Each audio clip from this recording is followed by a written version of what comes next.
Hi friends, అందరూ ఎలా బాగున్నారు? నేను చాలా బాగున్నానండి.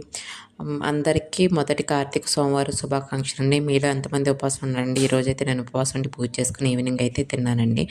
అయితే నేను ఇప్పుడు లాస్ట్ వీడియోలో చెప్పాను కదండి, బిల్వ వృక్షం గురించి, నెక్స్ట్ వచ్చేసి గుమ్మం మీద కూర్చోవడం గురించి అన్నీ చెప్పాను కదండి. ఇప్పుడు ఈరోజు ఇంకో విషయం మీతో షేర్ చేసుకోవాలనుకుంటున్నాను. అదేంటంటే కార్తీక మాసం ప్రత్యేకత ఏంటప్పుడు మీతో షేర్ చేసుకోవాలనుకుంటున్నాను. ఈ మాసంలో ఇంద్రియ నిగ్రహాలు కలిగి ఉండి నిత్యం స్నానం మంత్రం జపం చేస్తూ ఉండేవారు సర్వ పాపాల నుండి విముక్తి పొందుతారంటండి. ఈ మాసంలో తులసాకులతో స్వామిని పూజించాలంటండి. ఉసిరి చెట్టు నీడలో పిండ ప్రదానం చేయాలంటండి. ఉసిరాకు తినడం, ఉసిరిమాల ధరించడం వల్ల విష్ణుమూర్తికి ప్రీతి అంటండి.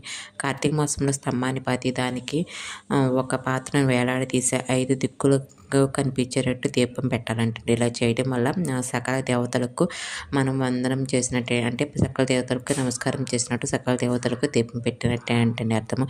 దీని ఫలితము సకల దేవతలు మనకి దీని ఫలితం సకల దేవతల నుంచి మనకు పొందుతూ ఉంటుంది.